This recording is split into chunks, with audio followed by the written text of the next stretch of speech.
Clinton, as you probably know, was one of the best qualified people to run for president. While she didn't win the election, she certainly won the campaign and laid the trailblazer for other women to come after. Also, Kamala Harris has been the vice president of the United States. So I think by dint of the path that Hillary put forth and the experience that Kamala has, that she's a little bit further down the road. I have no doubt that she will be president of the United States. But just to follow up on what Jake said, what about the country and voters? Are they further along in how they feel about female leaders? I always thought that we would have a woman president long before we'd ever have a woman Speaker of the House, because the Congress was a very, shall we say, male-oriented body. So I always thought, that's not. You're being very nice. You're being very diplomatic. That's not what you. Okay, keep going. but I think that what is one other thing that is happening in this election is misogyny is so evident.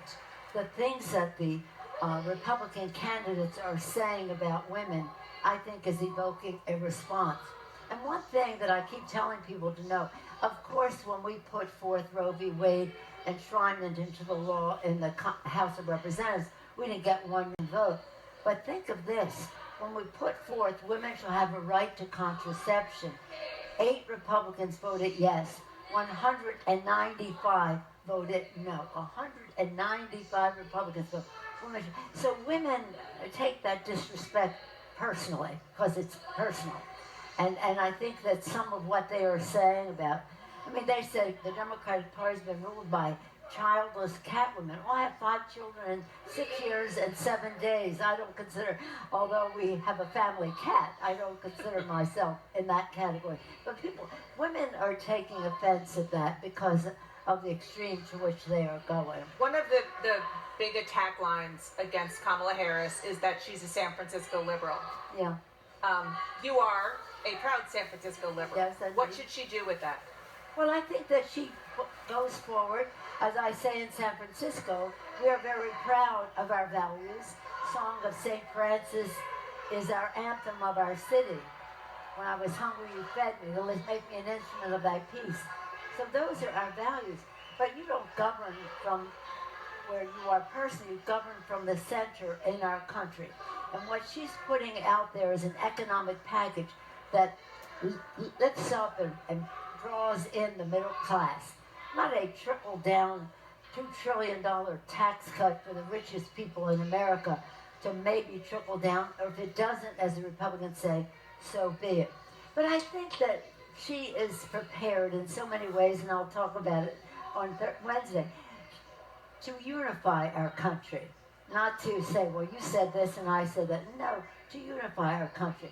It's about the children, their health, their education, the economic security of their families, a safe environment in which they can thrive from gun violence, a world at peace in which they can reach their fulfillment in our countries as well. And so it's about our unity as a country, honoring the values of our founders, the sacrifice of our men and women in uniform. This unifies us and the aspirations of our children. So I interviewed you roughly a week or so ago about your brand new book, which is a great page turner. And at that point, you had not yet talked to President Biden. Obviously, it was 4 weeks and 1 day ago that he stepped aside. And I know that it was very difficult for him. That's been made very clear by some of his top aides, like Anita Dunn and Ron Klain. And there does seem to be, even though Anita Dunn said earlier today, quote, nobody wants to have a fight with Nancy Pelosi at this time, unquote, it does seem like there's some residual bad blood or resentment, and I'm wondering if you've spoken to him and what your response is to that. Sometimes you just have to take a punch for the children. And that's what you're doing right now? You're just going to take the punch for the children? Who's punching right now? I don't know. Anita Dunn said... I didn't even hear this. I'm just hearing. It's an interview with me. Maybe he's throwing the punch. I don't know. No. I'm not. I would never. But she Anita, said she doesn't want to fight. Nobody wants to have a fight with Nancy Pelosi at this time. Well, you know what? Have you talked to him? Is my only what I have to do. Right. He made the decision for the country. My concern was not about the president, it was about his campaign. As he has seen the exuberance, the excitement that has come forth in our country. I just did an event for one of our members in Illinois, Eric Sorensen, today. Immediately, 100 volunteers into his campaign as soon as that announcement was made. Nobody is questioning the fact that the Democratic Party seems much better positioned right now than it did 4 weeks and 2 days ago. There's no question about that.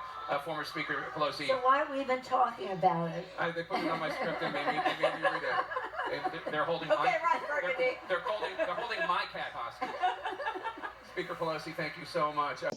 Hello guys, and welcome back to Inside the Daily Gist. We are back again like we never left. Welcome back guys, and thank you. This is a quick one. As we all know that DNC, it's going on now. Like the celebration that Kamala Harris, she is going to accept the nomination. Just like Donald Trump. Y'all remember when RNC? Yeah, same thing is playing out. But Nancy Pelosi, she went on CNN and they questioned her.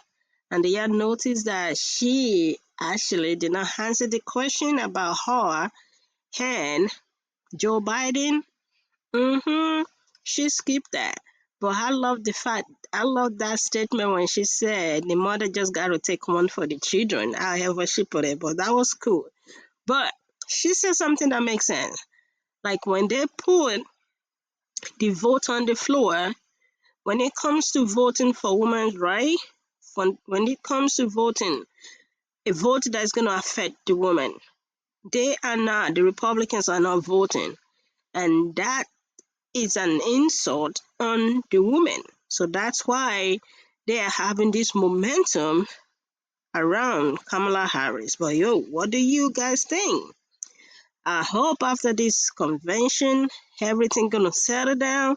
Then we are gonna know the real deal. But as of now, Kamala Harris, she is high, like sugar high, like honeymoon, just like they've been saying it. But what do you guys think? Y'all think the momentum gonna keep going till the election time? Anyway, we will keep bringing you guys up to date from the DNC. Let's continue the conversation down there in the comment section. Please, let's respect ourselves while we comment. Bye for now.